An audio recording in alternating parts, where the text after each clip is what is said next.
Well, here we are, Capital Region today, and we are on location, and we are so happy to be here.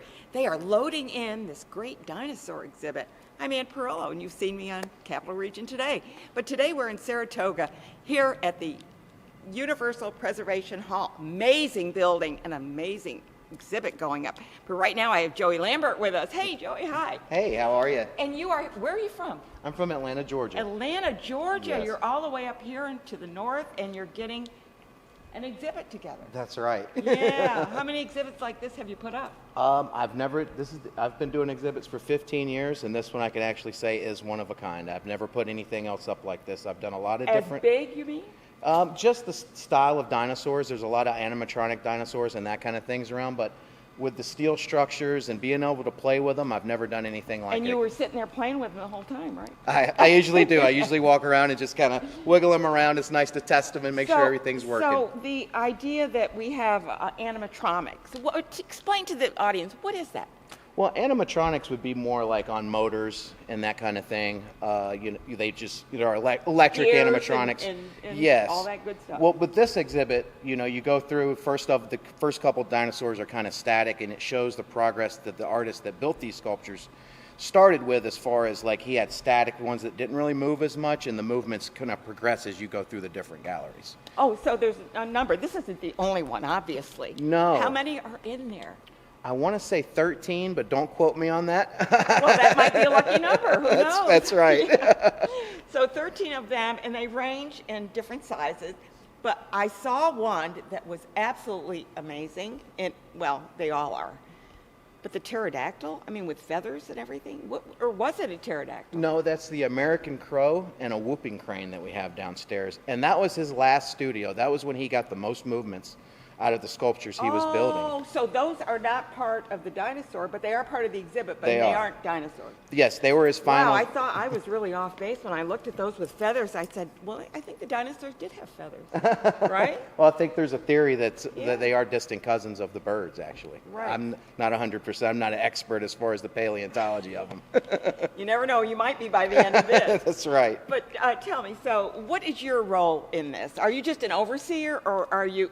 Well, that comes from another film, doesn't it? Are you just looking over the crew, or are you a hands-on person? And how long did it take you to learn how to do this?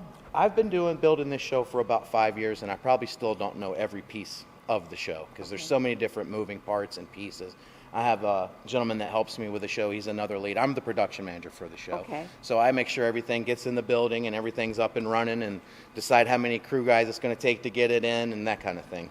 Well, it's a big job to do that. It is. And this exhibit, from what we know, is going to be here till, I believe, October the 17th. Is that the right date? 17th, around that date. I believe so. So they have plenty of opportunity to see this. Absolutely. And there's 2 floors of this, right? We're only in the Great Gallery. That's because right. This T-Rex needs plenty of space. He needs room. Yeah. I'm going to ask you, and Zeb, I know you're filming. Go over there and make it work. You got it. Yeah.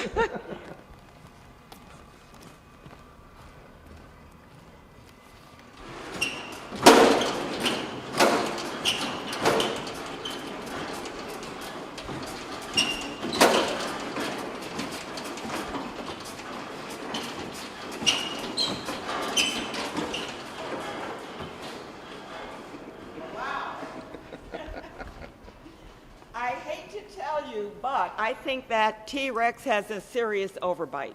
I think so. No, that's amazing. How long do you think it would take to build it? Or do you have any concept? To build it from scratch, or just to install what's already been made? No, I'm not talking about installation, but somebody had to put this together so you could install. Correct. I do not know how long it took him to build this. I actually was reading and trying to find any type of documentation on how long it took, and it's actually not in anything I could find. Really? Yes. Okay. So the artist that built these sculptures, Do you have his name? John Payne, Okay, and he's let's from give Asheville, John North Payne a Carolina. big hand. Absolutely. Shout out. And he just basically had stuff laying around his shop and built a lot of this stuff out of parts and pieces he had laying around, and just welded it together. And he had a kind of an obsession with dinosaurs, and just wanted to make them come to life. Can you even imagine what his garage looked like? That he could build something like this out of the scrap? I imagine he was already doing a lot of work Pretty at that big, yeah. point. Thanks Fantastic. so much, Joey. Such a pleasure to meet you. Awesome. You as well. Okay, Thank you.